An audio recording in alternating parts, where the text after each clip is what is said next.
está David? David, siéntese. David. Y ahora sí, buenas tardes a todos, ¿cómo están? ¿Cómo van? Bienvenidos al ciclo número 6 de Arquitecturia, cómo integrar la arquitectura. Un ciclo que pretende dar la discusión sobre la educación del diseño, la educación de la arquitectura, desde un ámbito global, ¿no? Desde lo que pensamos cómo se está educando la arquitectura a nivel global, de estar educando personas que pretenden ser arquitectos estrella o de hacer proyectos que valgan miles de millones, hasta la misma experiencia de los arquitectos que rompen con esa disciplina, se salen de los paradigmas, se salen de las disciplinas en sí para diluir esas fronteras y precisamente aprender de otras disciplinas, que es lo que venimos acá a discutir. ¿Sí? Justamente hoy apareció un artículo en ArcDaily que retomaba una iniciativa de un grupo de italianos que se llamaba, que se denominan pedagogías radicales o radical pedagogy, que recogía varias experiencias de distintos modelos en todo el mundo sobre la educación en arquitectura. Si buscan pedagogías radicales, no, en inglés radical pedagogy, ahí encontrarán todas esas experiencias condensadas en un mapa y en una reseña muy cortica que cuenta pues cómo han cambiado distintos paradigmas de la educación en arquitectura. Y entonces hay dos que quisiera mencionar, uno del 67 y otro como del 83, uno en Chile el primero y el otro en México, en donde los mismos estudiantes discutieron y dijeron: nosotros queremos aprender arquitectura de esta y esta manera. Discutieron el currículum, lo presentaron, y así es como han cambiado las universidades ahí en Chile. En una universidad en Chile y en la Universidad Autónoma Nacional de México. Entonces es como un preámbulo, algo que digamos ustedes podríamos iniciar acá, que es cuestionar precisamente ese programa curricular que tenemos ahorita acá. ¿Con qué? Con 4 sesiones: disciplinariedad, interdisciplinariedad, transdisciplinariedad, que es la segunda sesión. La tercera es diálogo de saberes. Y cuarto es proyectando la academia. Precisamente tenemos invitado a esa sesión al coordinador del programa curricular para que reciba esa retroalimentación de este ciclo, para ver si podemos seguir mejorando el programa curricular o inclusive proponer otro. Entonces, bienvenidos al ciclo sexto de Arquitertulia, cómo integrar la arquitectura. Muchas gracias por venir. El moderador de esta sesión, este ciclo, va a ser acá el arquitecto David Díaz, que nos va a colaborar con la moderación de las sesiones por este ciclo. Entonces, si no es nada más, comencemos con un aplauso. Muchas gracias por venir. Esperamos que continúen pues por el resto del ciclo y sigan invitando a más de sus amigos. Comenzamos hoy con Solano Benítez, la imaginación como herramienta de construcción social, y luego Arquicultura, un documental que muestra la experiencia de la educación en Estados Unidos, específicamente en el Instituto Pratt de Nueva York. Muchas gracias.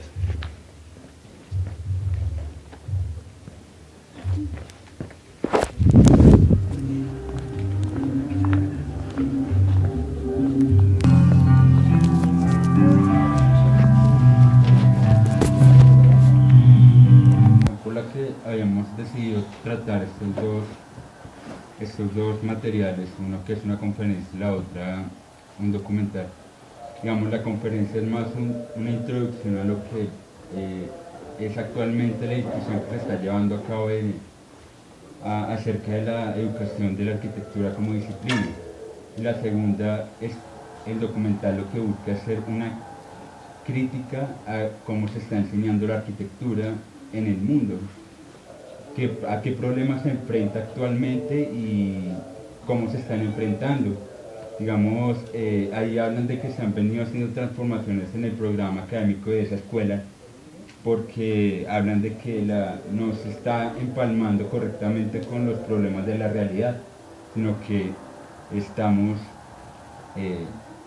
digo estamos porque aquí también ocurre, estamos completamente abstraídos de lo que está ocurriendo afuera y todos salimos con una idea de lo que podemos ser como profesionales. Todos queremos ser arquitectos que diseñen, tener su propia oficina, ser arquitectos estrellas. Pero como lo mencionaba una de las personas que apareció en el documental, eso no es verdad. En realidad esa es una realidad muy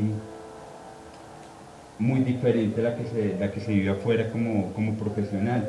Y desconocemos muchos otros campos en los que el arquitecto tiene incidencia.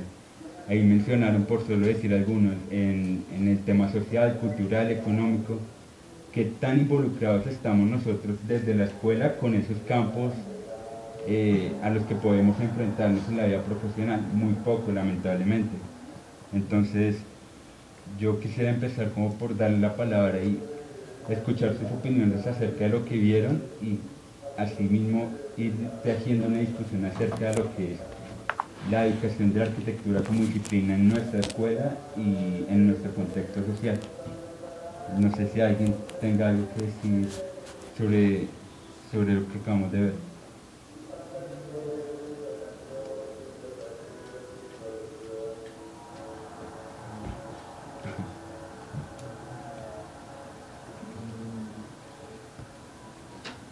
Bueno, digamos, yo para empezar, eh, me parece, digamos, que no se está entendiendo la dimensión de lo que implica la arquitectura dentro de la sociedad.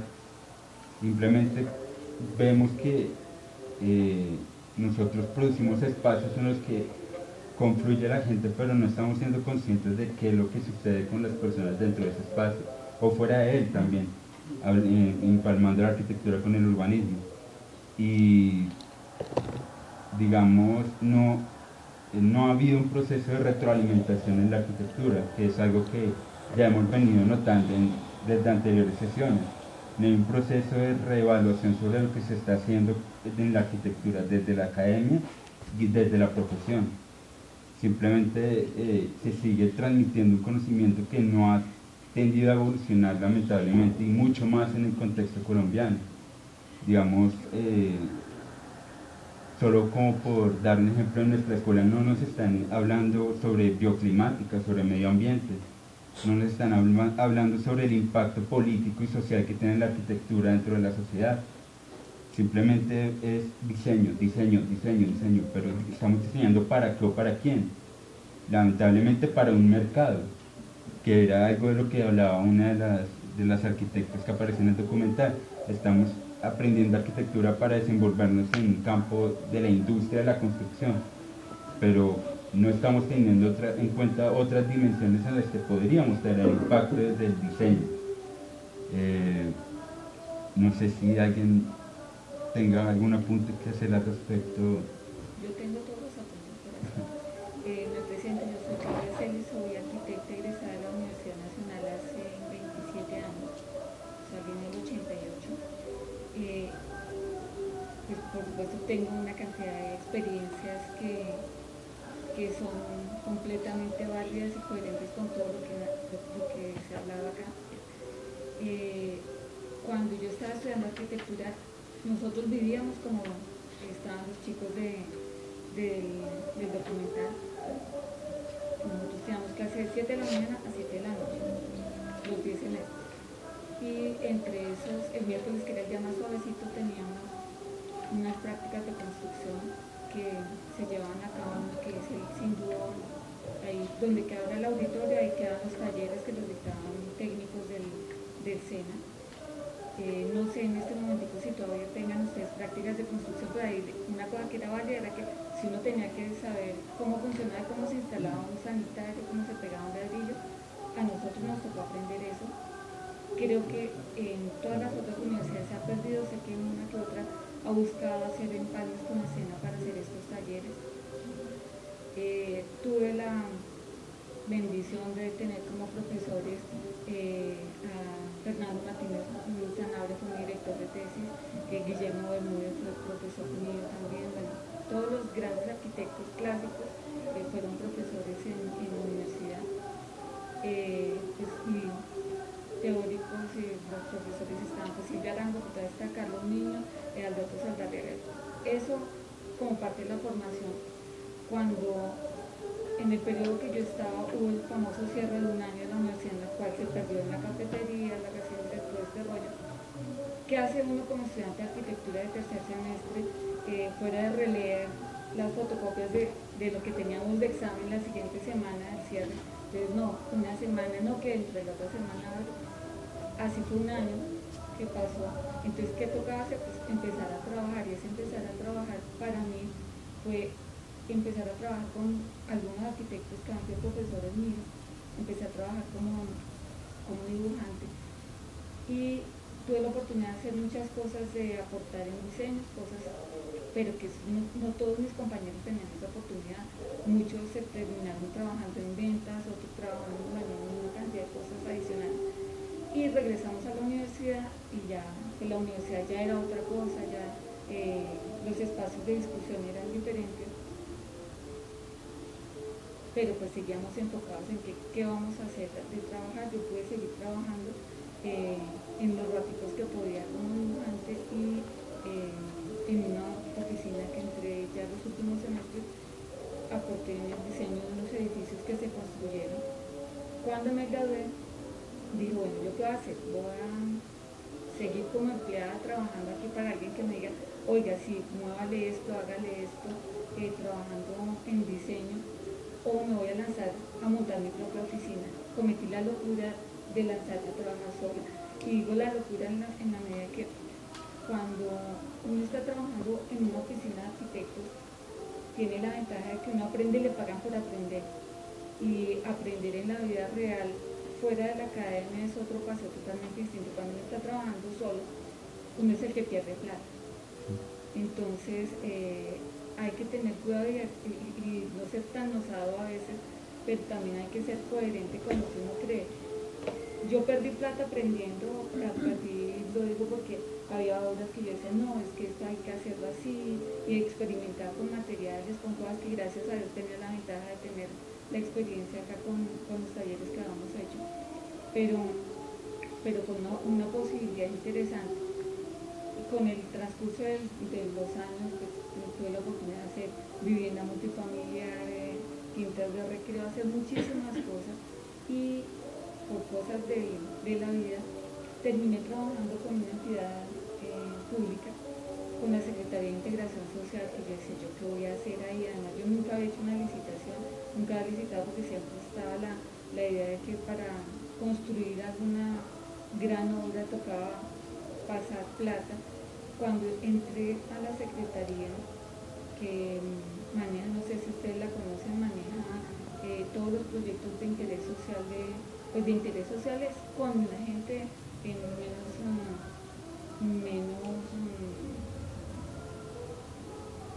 ¿cómo decirlo así?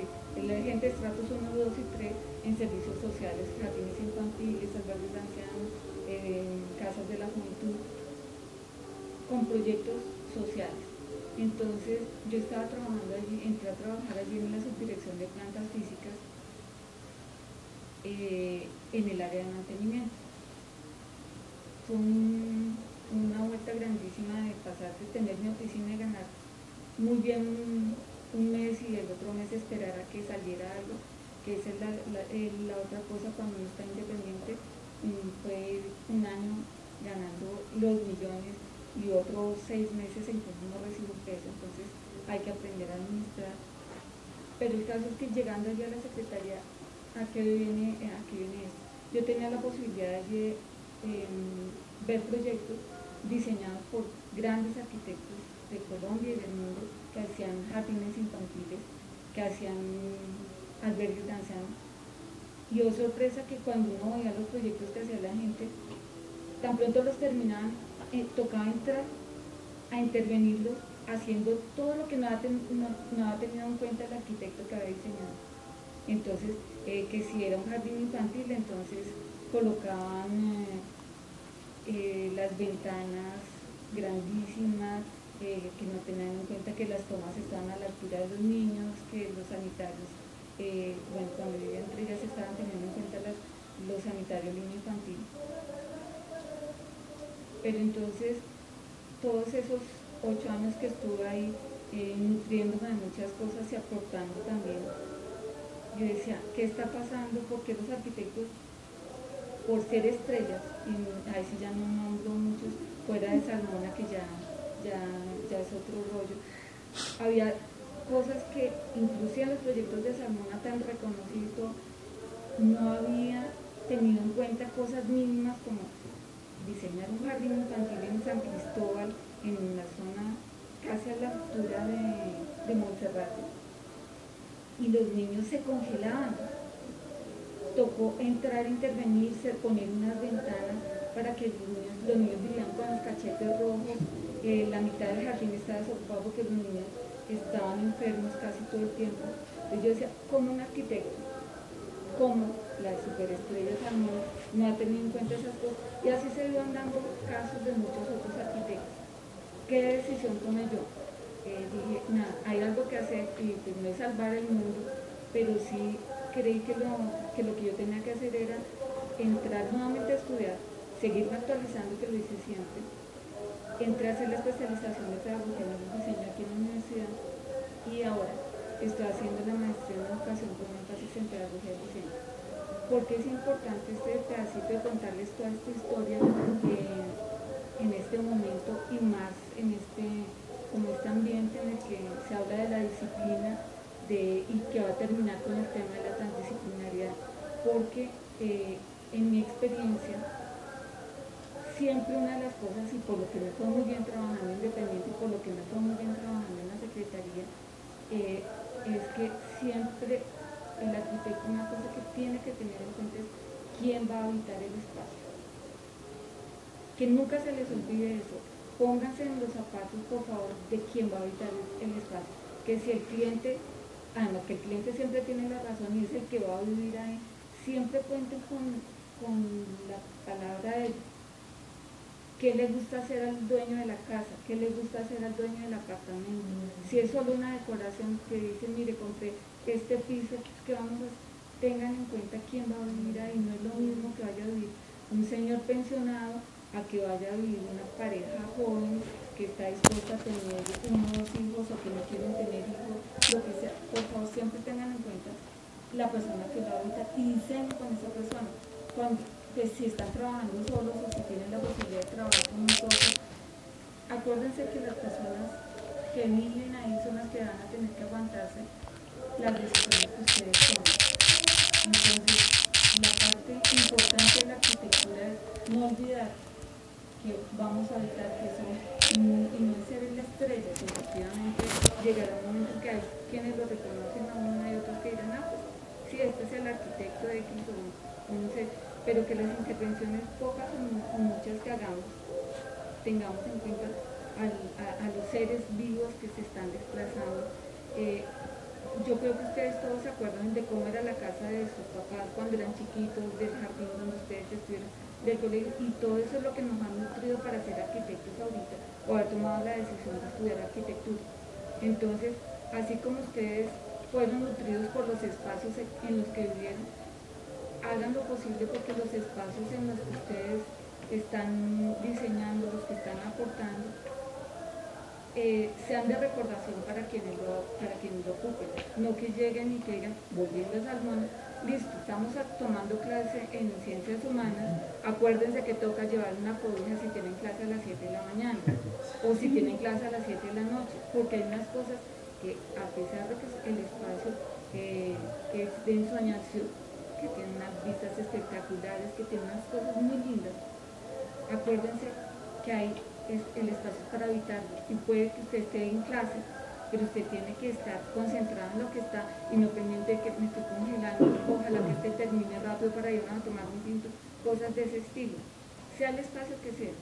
Yo cojo a Salmona porque es que con él tuvimos un par de encuentros cuando él fue dictó unas conferencias aquí en la universidad, y el señor, como era el arquitecto estrella, tenía un ego tan grande que no aceptaba que un estudiante de cuarto semestre o de quinto semestre le hiciera una pregunta tan sencilla como, bueno, usted se acoge al entorno general de la ciudad, pero ¿qué hace con el vecino de al lado? El señor dice, ¿cómo es de impertinente esta niña? ¿Cómo hace esa pregunta tan estúpida? Pero para mí no era estúpido porque yo estaba hablando de entorno, y él nos explicaba que todos sus proyectos los diseñaba tomando un eje desde Monserrate, que él hacía una cantidad de cosas y todos los proyectos tenían que ver, y todos los proyectos de él tienen que ver, tienen alguna alusión a Monserrate, súper válido. Pero entonces, ¿qué pasaba con el vecino? ¿Qué pasaba? ¿Qué problemas tuve cuando hizo la última obra de García Márquez? Legalmente él tenía que acoplarse a la altura del edificio vecino. Él decía que no, que tenía que ser más alto, hasta que todos dijeron, o lo hace así o lo hace. Y tuvo en cuenta eso. El día de la inauguración del Centro García Márquez, tuvieron que llamar 15 ambulancias porque la gente se desmayaba en el auditorio, porque el auditorio no tenía aire acondicionado, no le han dejado ventilación a la gente. Son cosas mínimas, con un arquitecto de la talla no tiene en cuenta eso, y teniendo un equipo de trabajo como el que tenía. Entonces, no volvemos a hacer las superestrellas porque no lo son, y trabajemos pensando en la gente. Ese era como mi pedacito de aporte aquí a eso.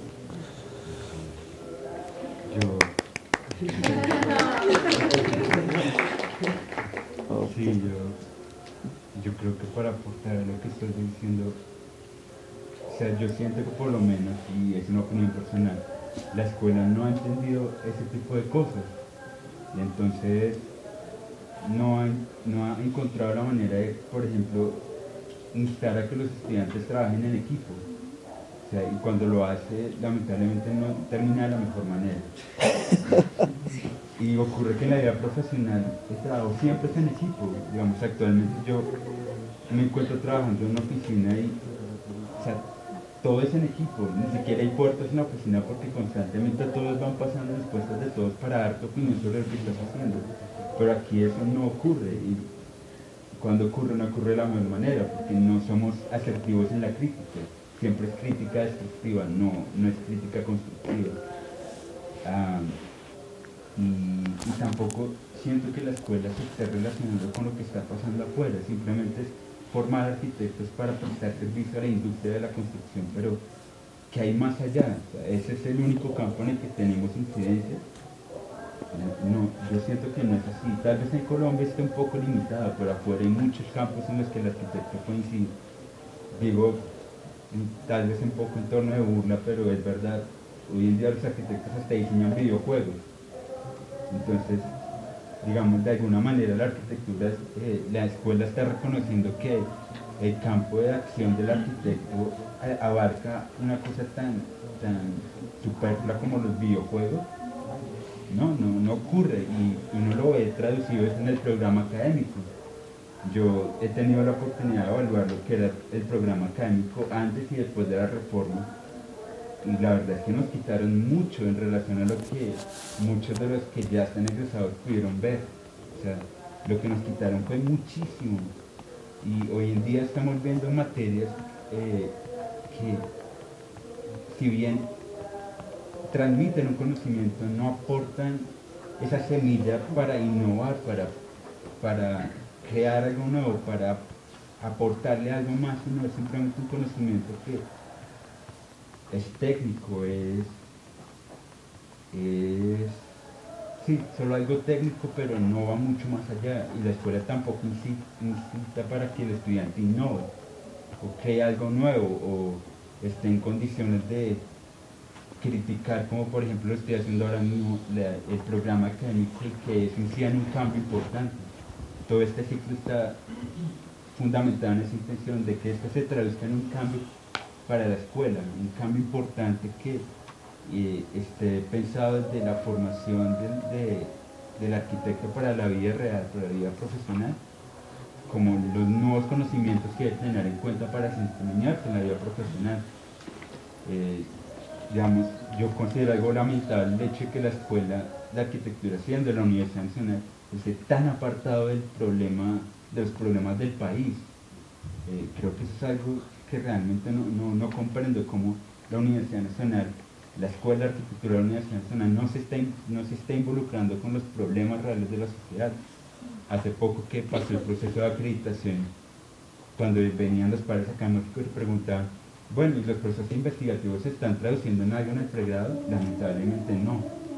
¿Cuántos proyectos investigativos se está llevando a la escuela? Muy pocos.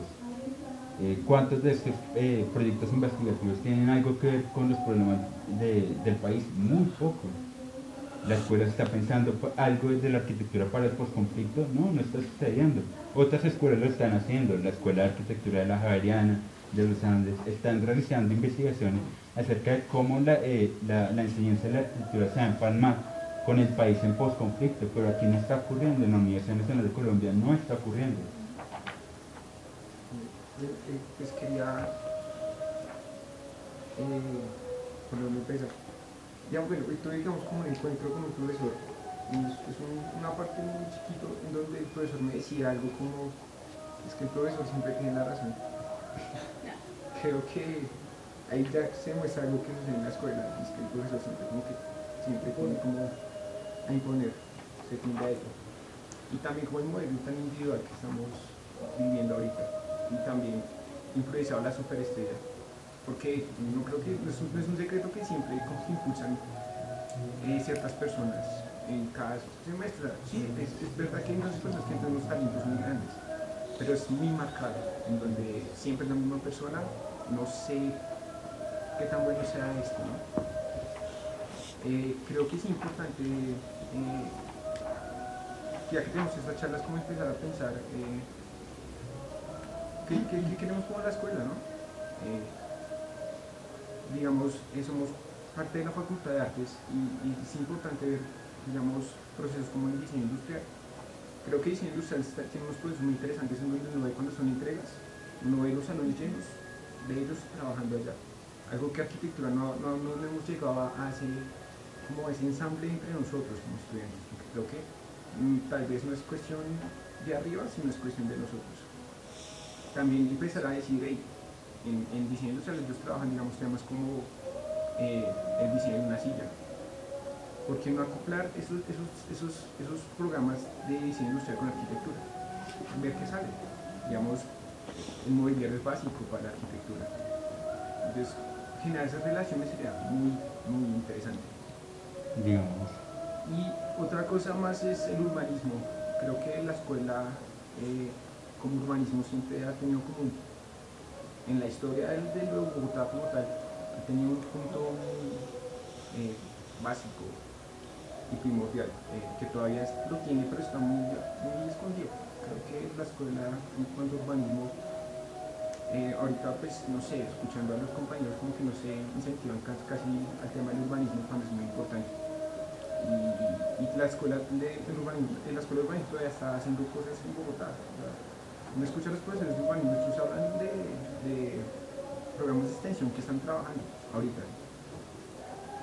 Entonces creo que es importante también como que tomarla en cuenta. No solo irnos por arquitectura, sino recordar que somos una escuela de urbanismo y de arquitectura y todo lo que incide ello. Y otro punto, no sé, creo que también es verdad el tema de que no nos enfrentan a una realidad, pero creo que es importante entender que al salir hacia realidad nos van a imponer unas leyes y también unas conveniencias de los de arriba, políticos, lo que sea. Y ayer estando en una charla de un profesor de Viena de urbanismo, él nos mostraba cómo se generan modelos innovadores para darle como date quieto a esas leyes o a esas imposiciones que están allá.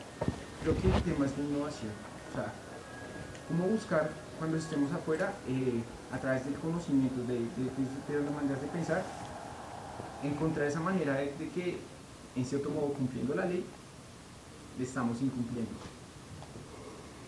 Es una manera de pensarlo, ¿no? Como darle ese date quieto a esos procesos.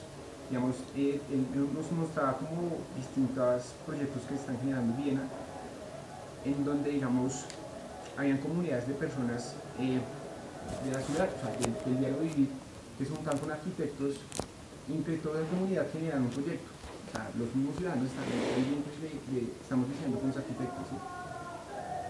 Y como eso era muy bien recibido, o sea, en donde llegaban las personas y decían, queremos este proyecto, y por la misma razón de ser de que son las personas de la ciudad, como comunidad, como ellas metidas en el cuento de la arquitectura, no solo el arquitecto, era recibido totalmente, no había ningún problema, no le ponía el Estado, no sé, el ente, no le decía alto, no pueden hacerlo, ¿no? O sea, aquí es como también recibido que era. Entonces creo que también pues con un tema del primer video, ¿no? Que él hablaba mucho de yo soy tú y el tema de como esa comunidad, o sea, algo más allá. Es uno de los temas importantes que se nos va a cabeza. Digamos, para complementar lo que dices, yo tuve la oportunidad de proponerle a la escuela un trabajo conjunto con la escuela de diseño industrial. La idea alcanzó a colarse dentro de la escuela, pero resultó que se frenó porque habían diferencias entre los profesores de la escuela de arquitectura y los profesores de la escuela de diseño. Eso fue lo único que interrumpió el hecho de que eso llegara a ocurrir, que es que tenían ideas distintas y entonces no podíamos trabajar con esas personas porque tenían ideas distintas a mí.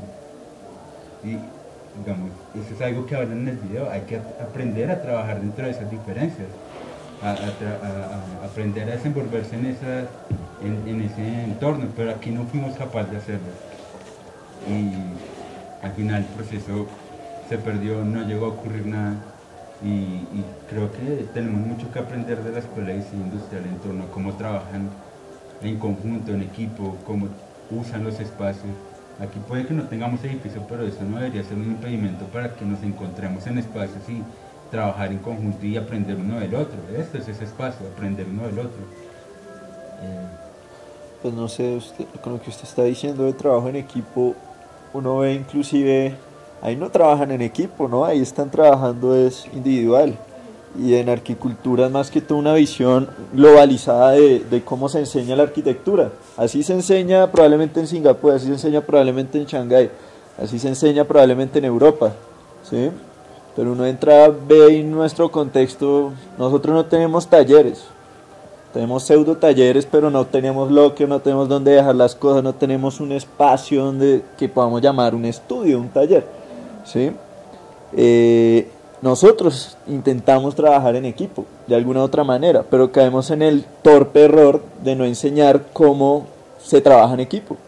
Entonces cuando a ti te dicen, y eso es desde primaria, o sea, eso es desde primaria, ¿no? Desde bachillerato y todo eso, que llegas, trabaja en pareja, trabaja en tercios, bueno, y digámonos el trabajo, pero nadie está hablando como realmente qué es una metodología de trabajo en grupo, ¿sí? Eso iba un poco. Segundo, pues no sé, se me vuela ahorita la idea, pero sí, o sea, agarrando lo que usted decía de trabajo en grupo, pues eso era lo que me llamaba la atención. Y lo otro, lo del salón, iba a mencionar el del salón de octubre y compararlo con el salón de diseño. O sea, ahorita está sucediendo 3 cosas muy extrañas, 3 salones el mismo mes. Salón de diseño gráfico, salón de diseño industrial y salón de octubre, que es el de arquitectura ahorita, creo que la próxima semana, o es esta semana, yo no sé si ya se fueron de viaje y entonces, está sucediendo 3 cosas muy raras, eso jamás había sucedido, jamás. Salón de diseño, ¿cuándo fue la última vez que se había hecho, David? Como hace un año. Y se había retomado, pero desde hace rato, o sea, van como en la 20 y algo edición, pero se retomó porque eso se dejó de lado y se dejó botado. Cambio salón de diseño industrial, que ahorita eso también lo están tratando de retomar cada año, pero curiosamente todos consideran ahorita en octubre. Y uno ve y compara y los 3 son totalmente distintos. Salón de diseño gráfico es organizado por estudiantes, marica, con unos profesores ahí que los acompañan, pero son estudiantes, ¿no? Los que le están camellando, los que vamos a invitar al conferencista, como es la vaina, como es la plata, son estudiantes. Y eso es un gran logro, creo yo. De salón de diseño industrial, uno los ve ahí metidos en la secretaría de ellos, se reúnen con los profesores, pero también están encamellando al estudiante, pero lo están construyendo en la misma escuela. ¿Qué pasa en salón de octubre? Lo organizan porque cogen unos dados y dice próximo año Manizales, listo. Entonces Manizales se encarga de organizar algo. pero no hablan con los estudiantes, ¿no? O sea, yo he tenido, pues, no sé si fortuna o no sé, de ir a un salón de octubre y es muy curioso porque uno va, presenta, se va de farra con Manizales y Medellín, chévere, pero no va más allá, o sea, no es como, no van la gente de las escuelas, que es la sede, digamos, cuando es en Bogotá, uno ni siquiera va, o sea, uno no va, algunos van, otros no, pero no se siente que fuese un salón, no se siente que realmente fuera, vamos a ver conferencias, vamos a ver cosas, que es lo que está tratando de hacer gráfico, que lo está tratando de hacer industrial, no es simplemente el hecho de mostrar mi proyecto de proyecto 1 y mamarse la conferencia de 3 escuelas, 10 semestres, 30 conferencias, mejor dicho, de solo estudiantes, sin preguntas ni nada, sino se acabó el tiempo, 5 minutos cada uno, y pase, y pase, y pase, y pase. ¿Para qué? Para que simplemente los directores de la escuela comparen a ver cómo van. Y digan, no, va ganando Medellín, no, va ganando Bogotá, ¿por qué son mejores? ¿Por qué no? Y van cuadrando el programa curricular de alguna otra forma. Pero entonces, ¿dónde está la otra población? ¿Dónde están los arquitectos que no son estrella, por decirlo así, los estudiantes que no son estrella? Porque su opinión no vale, porque su opinión no está interfiriendo dentro de esos salones, precisamente. Eso como comparación, porque ahorita está muy raro, 3 salones, y lo curioso son 3 salones de diseño, pero ninguno de las 3 escuelas está hablando, tampoco. ¿Por qué no reunir esfuerzos y hacer un mismo salón? A veces, dice uno, ¿no?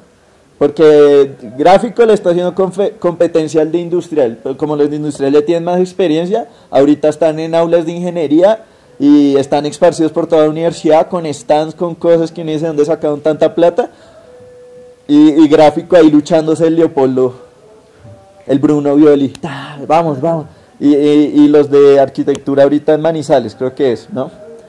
Que ni siquiera uno sabe qué es el resultado de ese salón, no sabe ni siquiera para qué sirvió, y se supone que es el punto de encuentro de las 3 escuelas.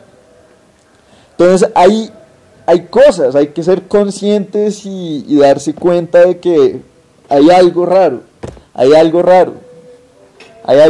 porque a veces no intentamos hacer algo, y yo creo que es la misma cultura de ser estudiantes, de que, mano, tenemos entrega, tenemos que hacer cosas, no podemos parar un momento porque no tenemos un montón de cosas que hacer. Es así de sencillo. O sea, yo recuerdo que una de las razones por las cuales me metí a arquitectura, eso sí, yo me acuerdo, o sea, de muchas que había elegido arquitectura, yo decía algo que me tenga ocupado, porque yo me aburro muy fácilmente de la gente, de las cosas, de todo, me aburro. Y yo ojalá fuera una carrera que me mantenga ocupado, y también fue una de esas razones por las cuales metí arquitectura. Y el mismo hecho como de estar ocupado constantemente y de no poder decir, oiga, ¿por qué vi en proyecto 1 esa vaina? ¿Por qué vi en proyecto 2 esa? ¿Quién diseñó esta vaina? ¿Y cómo la diseñó? ¿Con qué mentalidad? Uno no lo sabe. Sería chévere que a veces como que, no en la semana de inducción, sino pues... Hombre, es que no sé cómo decirlo, como que cuando usted firma el contrato, es decir, cuando paga que va a entrar a la Universidad Nacional de Colombia a ver el programa de arquitectura, yo no sé qué, debería ver a alguien diciéndole como, oiga, el programa de arquitectura fue creado en 1900, con tales principios, que usted entienda a dónde fue que se metió, a qué bolita de nieve es que está ahorita, porque a veces uno no sabe en dónde está metido, digamos... En el entorno laboral, así como usted decía, uno sí, pues claro, es un equipo, todos tienen sus funciones, sus jerarquías, todo ese cuento. Yo entré a una fundación y yo decía, mano, ¿y esta vaina qué? O sea, entendía que era lo que hacían, pero no sabía por qué había nacido. Hacíamos cosas, hablábamos y nos reuníamos, pero no entendía por qué esos proyectos eran los que estábamos trabajando. Y es una parte, pues más que todo organizacional, cosa que no nos enseñan, que es cómo estructurar esas organizaciones, cómo crear esos colectivos o esas vainas jerárquicas de que está el jefe, los directores y los empleados, chévere, o cómo es que realmente se trabaja en un equipo de distintas disciplinas.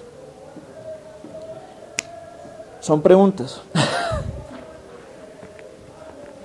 Bueno, pues respecto al video que comentaba al principio sobre la gran crisis que se nos avecina, en aquella ola de tsunami que también se puede volver una ola de ternura, aquí hay dos grandes problemas que enfrentamos actualmente como humanidad, y es que tenemos un problema de ego gigante, donde desde pequeños se nos ha inculcado de que nosotros somos solamente nosotros y ya pare de contar, los demás no valen, los demás no cuentan.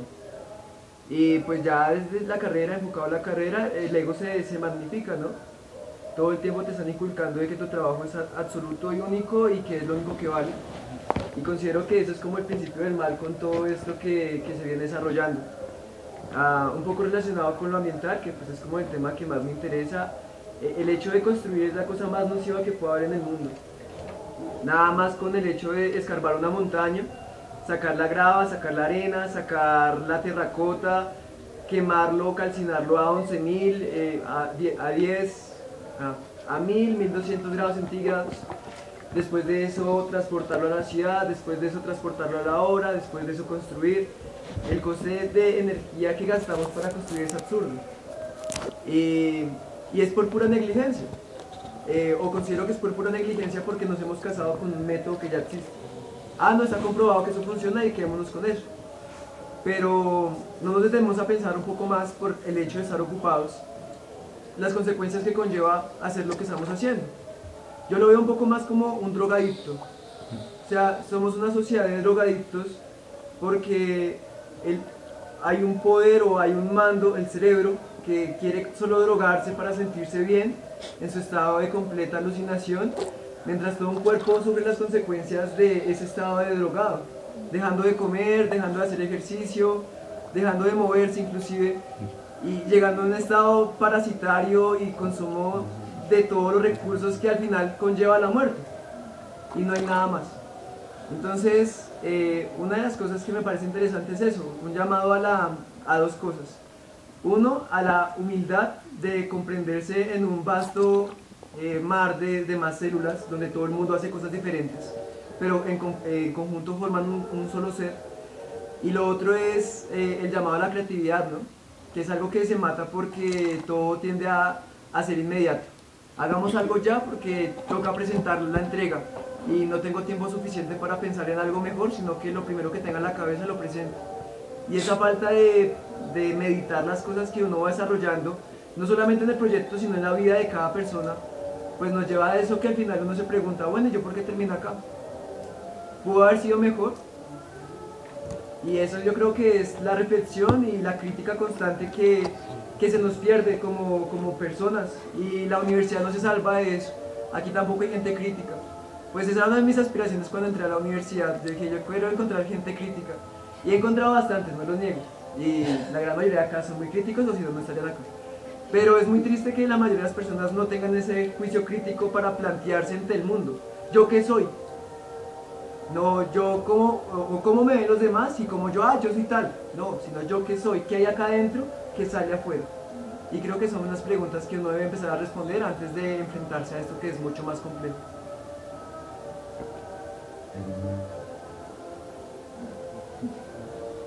Es que hablando de egos y todo esto, me ponía a pensar en cuántas veces hemos cuestionado el problema de la infraestructura, de no tener un edificio y de esos espacios, pero yo creo que en mucha parte también se debe a que hay esa como individualidad desde todas las escuelas. Uno ve incluso profesores que no se hablan unos con otros. O, por ejemplo, pienso, el semestre pasado estaba con un profesor de vivienda, que de pronto lo conoce, Julio Belzani. Y por ejemplo, él es súper separado de todo lo de la escuela. Y él hizo un evento como con el tema de la vivienda y todo esto, y trajo gente de Medellín o en caso. Pero se volvió una cosa súper privada y se perdió de mucha participación porque nadie más sabía. Y por ejemplo, él piensa, no quiero como criticar, pero sí es como esa falta de comunicación. Vivienda no, o sea, él cree que en la escuela no hay otras cosas de vivienda porque no hay comunicación, pero hay gente que está haciendo cosas en énfasis y tienen como voz en ese sentido. Entonces yo creo que todo parte, y así como ese caso que acaba de decir, quizás también es lo mismo como con las escuelas de la facultad, arquitectura, diseño industrial, todo es como esa falta de que se hablen unos a otros. Está como todo roto. No, otra cosa en el mismo sentido que se ha dicho como de la individualización de las personas y que no se trabaje en equipo, que no hay interdisciplinariedad. También digamos que podría, o sea, la idea es que también nosotros nos comprometamos con eso, ¿sí? Que si bien la escuela de pronto no nos permite mucho esto, las mismas circunstancias del edificio, pues también que intentemos transmitir qué es lo que ha pasado, qué es lo que, digamos, el conocimiento que lo transmitamos desde los que ya estamos saliendo, a los que van entrando. Y esto lo digo también porque en el mismo proceso de reacreditación, dentro de las preguntas que hacían las pares, decían que si afectaba o no que no tuviéramos una infraestructura adecuada pues en la academia. Todos los que ya vamos acabando, llevamos ya cierto tiempo en la universidad, decíamos pues obvio, nos afecta y mucho.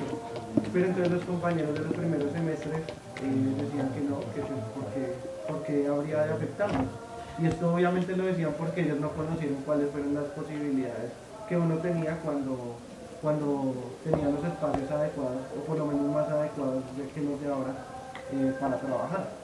Otra de las cosas de las cuales hablaban era de la interdisciplinariedad precisamente, que si realmente pasaba eso acá en la universidad, que si la escuela colaboraba para que hiciéramos trabajo conjunto con otras escuelas o con otras facultades, pero pues realmente nosotros apreciamos que eso no pasa, que somos una escuela como muy ensimismada, que solo se piensa para adentro y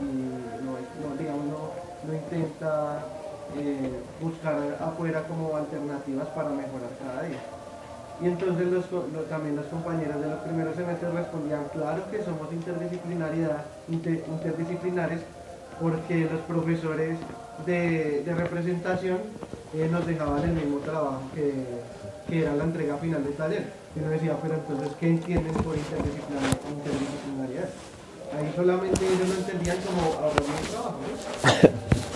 Pero entonces yo decía como, pues realmente lo que uno busca en eso es pues encontrar otros puntos de vista, poder hablar con el diseñador gráfico y que me diga, venga, diagrame de tal forma, o con el humanista y que me diga, no, hay que preguntarle a la persona tal cosa y tener en cuenta que otras cosas, cómo funcionan ellos, ¿sí? O decirle, bueno, a cualquier otro, al ingeniero, cómo hago tal otra cosa. Pero entonces ellos lo entendían como ahorrarme un trabajo o que los profesores se hablen mínimamente para acordar algunas cosas, ¿sí? Y pues otra también es que es muy cuestionable en las escuelas, por ejemplo, lo que ya habían hablado del tema del urbanismo. Muchos en principio intentamos como hacerle el quite al urbanismo, incluso lo aplazamos, porque es un urbanismo muy aburrido, ¿sí? Pero uno con el pasar del tiempo se da cuenta que pues el urbanismo es muy necesario, que define muchas cosas en la ciudad y que nosotros acá a veces no le pusimos el cuidado que merecía, porque la metodología de trabajo en las clases de urbanismo no es la adecuada y pues nosotros nos aburrimos, no nos gusta esa forma de trabajar.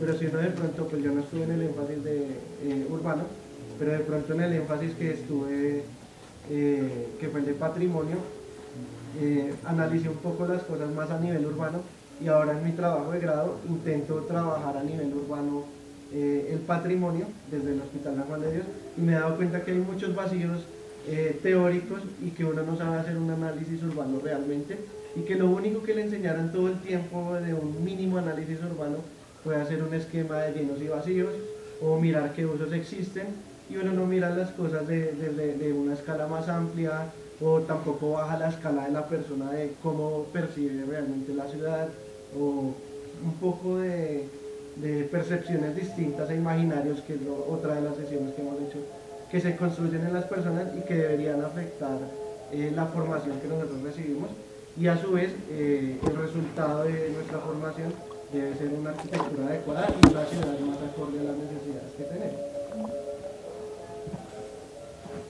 No, creo que lo mencionó muy bien, como qué rico ver, o sea, que existe un pensum en la universidad, el pensum de cada carrera, y existen unos pensums invisibles, unos pensums alternos, que son los que permiten el cruce de las carreras. Sería chévere que existiera eso. Entonces uno dice clase de diagramación. Diagramación tiene que ver el industrial, el gráfico, el arquitecto, el plástico, todos tienen que aprender a diagramar de alguna otra manera. Y ahí empiezan a hablar, no de pronto como las fundamentación en las artes, que a veces como, sí, nos reunimos y vemos herencias o vemos gestión cultural y empresarial y eso, pero es un trabajo interdisciplinar, ahí sí se ve interdisciplinar, pero cuando digo como un trabajo tal vez transdisciplinar que diluye esas fronteras de la disciplina, es qué aspectos compartimos en común que nos llenan realmente para tener disciplinas más integrales. Y cuando usted dice lo de humanidades, es curioso, porque uno siempre anda pensando como algo tan sencillo como cómo entrevisto a una persona, un habitante del lugar. Bueno, si uno se pone a indagar una metodología encontrará miles, pero no hay nada más rico como que alguien ya que tenga la experiencia le diga, no, mire, no sea malo, no le haga preguntas tal y tal forma, primero sepa cómo vive la persona. Esas cosas que uno le permiten realmente conocer a qué proyecto se está dirigiendo. O cuántos de ustedes conocen a un ingeniero civil, a un ingeniero hidráulico, un ingeniero eléctrico, ¿cuál es el que falta? A uno de sistemas, diga. ¿Y quién ya tiene su constructor de cabecera? Dígame, ¿quién va a salir ya? A usted ya lo tiene. ¿Quién ya sabe con quién va a construir, por ejemplo? Algo tan sencillo como eso, si la escuela, obvio, no, vamos a ser arquitectos y bueno, al menos hagamos edificios. Si no tenemos amigos e ingenieros, mucho, como piensan salir y crear su oficina, crear sus ámbitos o proponer, si no saben relacionarse. ¿Sí? Dice uno, ¿sí? Por ejemplo, no sé con qué otra, o sea, pues esa es la pregunta que yo veo ahorita, con qué carrera se cruza arquitectura, digamos, que yo mencioné al principio, como en el caso de Chile. En Chile retomaron el modelo de lavabajos y lo adaptaron de una forma bonita, lo pusieron como en 4 ejes, pero siguieron con el modelo de 2, 3 años y un último año de tesis, pero mencionaban algo muy bueno, que era como, vemos clases de filosofía, vemos clases de humanidades, vemos clases de técnica, vemos clases de yo no sé qué, pero uno sentía como que, uy, qué rico, o sea, suena chévere, como, porque habrá compañeros que hablarán, se meterán unos videos rarísimos y yo no sé qué, y pero tal vez no tengan fundamento, o tal vez sí, pero no hemos visto una clase así como que uno diga que hablemos de ética y todo el mundo sepa hablar de ética, o hablemos de qué es la razón, y ahí uno se agarra para construir y plantear planteamientos. ¿Qué es una idea? ¿Quién propuso el concepto idea? ¿Quién fue ese tal Platón? Yo no sé, pero sí generar esos seres integrales que muchas veces un profesor, digamos, en gráfico, el loco de Márquez, dice como, es que ustedes no son personas, ¿sí? Ustedes no parecen personas, ¿sí?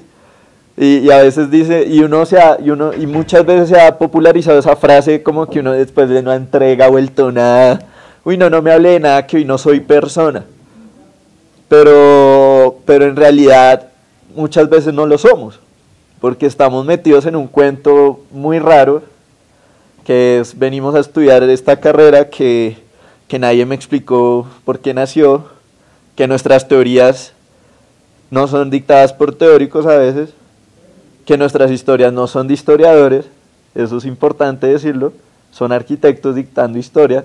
No sé si valga la pena decir como, no, maestría en historia ya me hace un historiador, no lo sé. Pero digamos, un caso muy bonito es tener a un historiador que hizo su pregrado, se especializó en artes o yo no sé qué, y contar qué es la historiografía, cómo se ve el punto de vista de un historiador, qué se debe tener en cuenta al analizar una obra, un contexto, qué es la vida de ese autor, etc. Eso es una historia riquísima, ¿sí? ¿Cómo entender que la historia no es objetiva, sino realmente la historia es subjetiva? O sea, ¿quién contó la historia? ¿Cuál es la teoría de la historia? Eso es muy, muy, muy chévere. Pero entonces hay que ver cuáles son esos currículos ocultos que deberían existir, que deberían estar ahí, que sean esos grises entre disciplinas. Eso es chévere. Yo ahorita mismo, pues algunos de mis compañeros sabrán, vengo cursando asignaturas de economía y, o sea, de lo que me he podido dar cuenta, de lo poco que he podido ver de economía, no tenemos ni idea de la influencia que tiene la economía en el desarrollo de un proyecto. No tenemos ni idea. O sea, nosotros perfectamente podríamos estar enseñando cosas que nosotros creemos que podemos llevar a la realidad. Y cuando simplemente se chocan con el aspecto económico, no económico en el aspecto de cómo voy a pagarlo, sino cuál es el trasfondo de lo que el impacto que puede tener ese proyecto en términos económicos en el lugar en el que se construye. O sea, cambiaría totalmente nuestros métodos y conceptos y formas de atender el problema del diseño en la arquitectura. Y también cursando una asignatura que le dicta un historiador, Fabio Zambrano, del Instituto de Estudios Urbanos. Realmente la perspectiva que tiene un historiador de cómo se construye la ciudad, cómo la arquitectura incide en la ciudad, es sumamente rica. O sea, le abre a uno un panorama realmente que uno no alcanza a dimensionar los límites. O sea, es como que le meten un nuevo chip y uno comienza a entender la ciudad de una manera completamente distinta, porque el historiador tiene en cuenta el aspecto social, económico, cultural, como todos esos aspectos comienzan a tejer ciudad y inciden en nuestra profesión. Un corto paréntesis, digamos, cuando ustedes les hablan del crecimiento de Bogotá, les ponen los típicos 5 planos en blanco y negro, como mira, así creció Bogotá. Un historiador le dice como, oiga, se fundó, pero no sabemos por qué se fundó ahí, porque, marica, Bogotá no se debería fundar ahí. Y uno mira, es una razón de conquista, más que todo de cómo conquista a los pueblerinos, por un lado. No es una razón de que chévere, vamos a hacer la gran civilización acá en Bogotá, no, o sea, simplemente es un tema de conquista y resultó ser ahí. Que se volvió capital, nadie lo sabe por qué. Nadie sabe por qué. Como decía Carlos, él intuía como que había una razón, pero era como por la cantidad de gente que había acá, creo que era. No solamente por eso, sino que digamos que todas las diligencias se hacían en Bogotá, por lo que pues digamos que en esa época las otras ciudades estaban más alejadas. Entonces, al tener un centro donde se podía hacer todas las diligencias, pues claro. Bogotá se convirtió en la capital de servicios y administración. Sí, Exacto. por eso la ciudad ahora no tiene industria, sino sigue siendo servicios, porque precisamente se ubicó como en el centro geográfico de la Gran Colombia, Es que además quedaba como en la mitad de Caracas, de Quito, de los puertos, entonces como que fue fácil y así terminó consolidando. Entonces siga, cierro paréntesis. No. O sea, una mirada como esa, eso nunca la tuvo desde la disciplina, simplemente fue algo que se vino colando desde otras disciplinas y son cosas que realmente inciden en el proceso de diseño. Vamos a hablar de que Salmona no tenía en cuenta unos aspectos tan rígidos como hay baños, necesitan baños, no sé, o sea, ¿cómo hago para que el agua no se filtre y le caiga la gota de agua al estudiante que está en una conferencia? Oiga, sí, es que eso sí es el colmo, o sea, eso sí es el colmo. O sea, yo digo como, bueno, si me sucedió este problema, ¿cómo lo evito? Pero en todas las obras sucede, pero es que, o sea, eso digamos, eso digamos es algo nuevo entre comillas, pero para nada nuevo, que es que en las oficinas ahorita tienen la tendencia de generar departamentos de investigación. O sea, la gente a veces cree que sabe la carrera, está aprendido de alguna otra manera, pero no, necesita aprender en el trabajo. Entonces necesita un momento de trabajar y un momento de seguir aprendiendo. Y ese momento de seguir aprendiendo son a los que les pagan por investigar. Oye, investigué cuáles son los nuevos materiales, cuál es la nueva forma, que tuvimos este error, no lo vamos a cometer. Y son los que van retroalimentando la labor. Eso, la retroalimentación debería ser constante en exacto. todas las capas, desde uno como estudiante, como profesional. Siempre retroalimentación. Y nos va y siempre terminamos cometiendo los mismos errores. Cuando hablábamos en el ciclo pasado de la vivienda y uno veía, pero cómo es que los arquitectos están entregando esto como vivienda de interés social. O sea, están pensando verdaderamente en las personas que están viviendo ahí.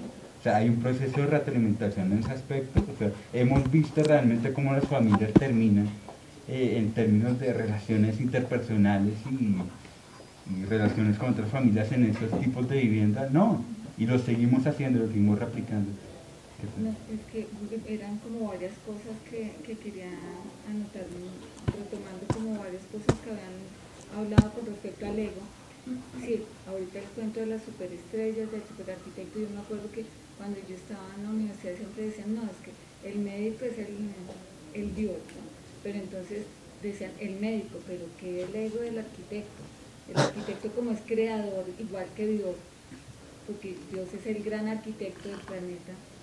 Entonces, y nosotros como arquitectos también tenemos la posibilidad de disponer de la vida de los demás. De hecho, lo que pasa es ahí que se vuelve un problema ético, hasta donde el arquitecto puede decir, no, oiga, es cierto que hay que economizar, es cierto que hay que sacar barato, pero las personas no se van a encoger. Las personas, yo no voy a dejar de medir 1,60 porque viva en estrato 1 o en estrato 6. Las personas sí tienen unas dimensiones mínimas, entonces hasta donde el arquitecto decir, oiga, no, yo voy a hacer un espacio digno. Entonces, sí, es pelear el ego con pelear en que ser consciente de que soy ser humano, ser consciente de que tengo que trabajar no sola, sino con otras personas y para otras personas. Entonces ya ahí empieza a trabajarse con otras disciplinas y a desarrollarse los proyectos participativos, de los cuales alcanzaste a plantear alguna cosa.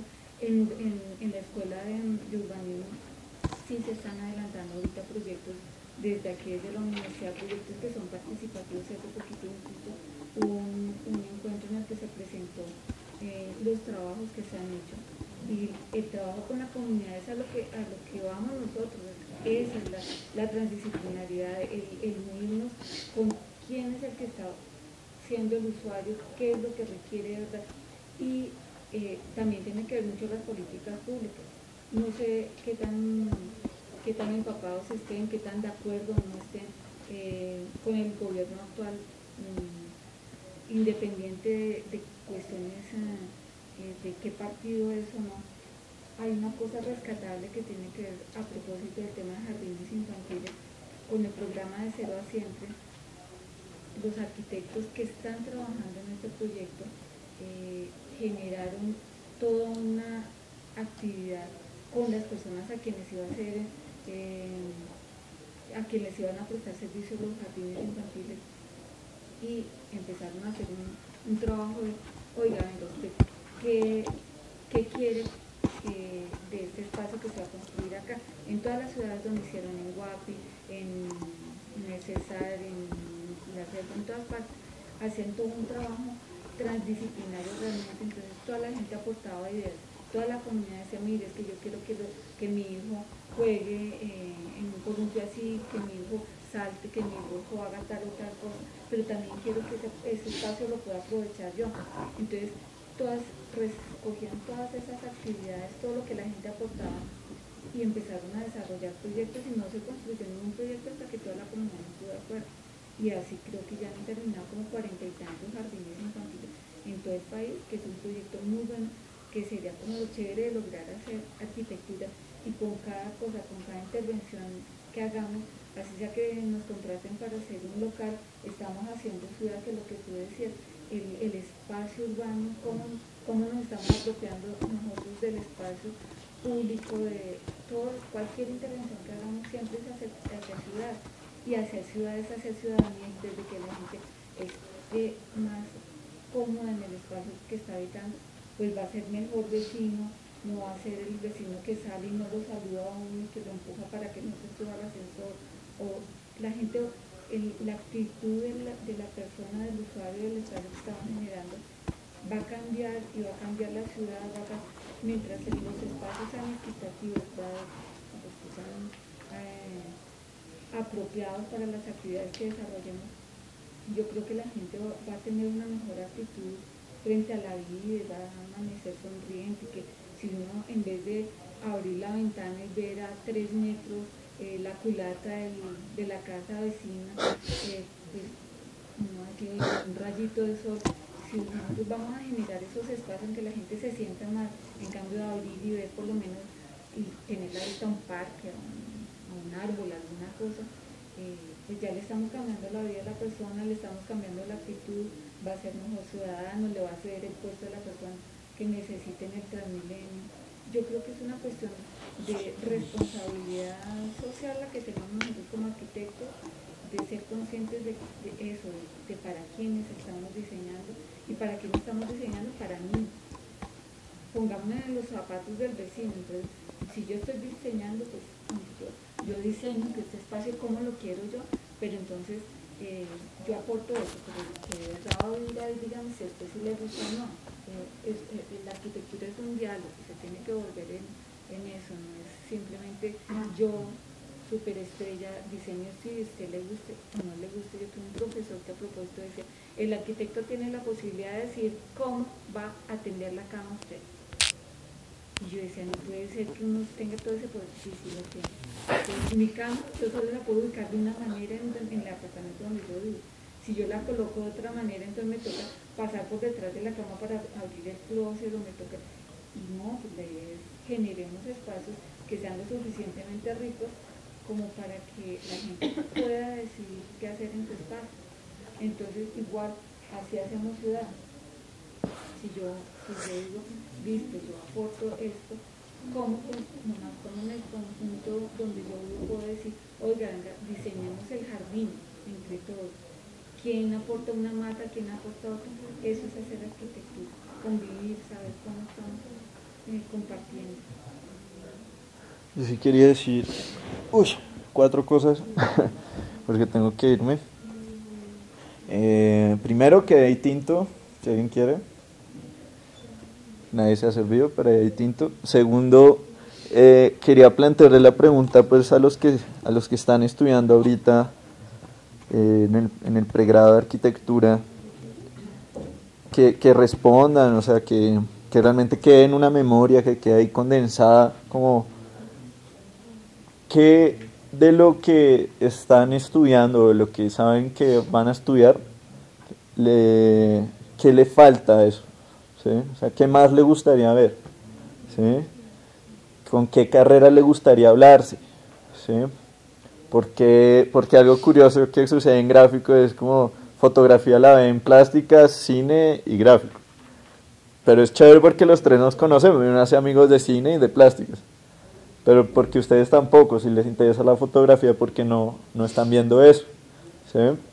Entonces, esa es la pregunta que quiero que se puedan responder, que pueda quedar condensada en algún lado para poder, para que de hoy en 8 pues sea algo más rico cada vez más y vaya acumulándose como esto que estamos creando.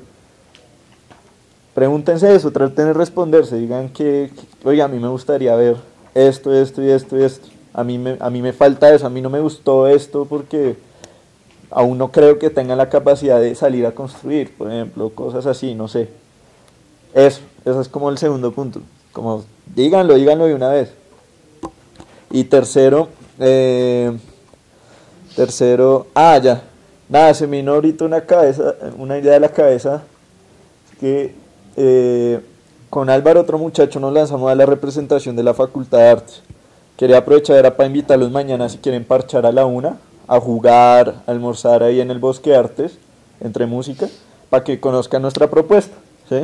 Pero acá se me ocurrió una idea buenísima y era, ¿qué tal si desde el Consejo de Facultad proponemos pensar los 7 programas de pregrado que da la facultad, cómo se pueden integrar?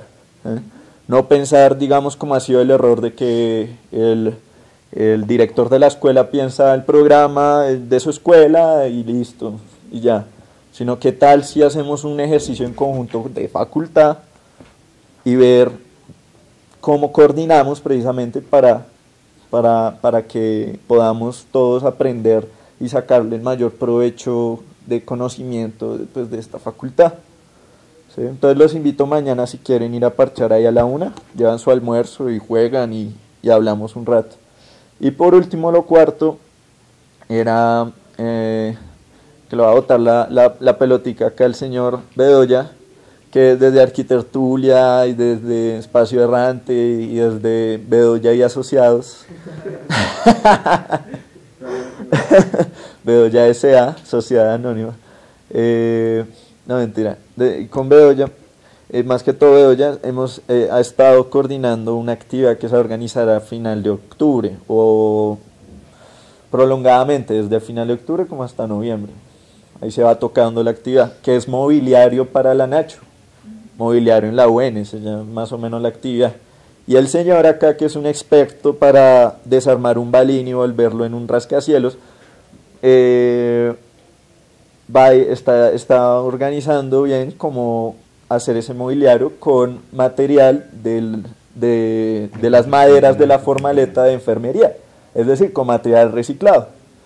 Inclusive yo creo que le boté el dato a Blanca, se lo botó usted, el stand que hicieron de veterinaria para Agroexpo era en madera y esa madera no la están utilizando. Entonces hay que averiguar qué hacer con esa madera.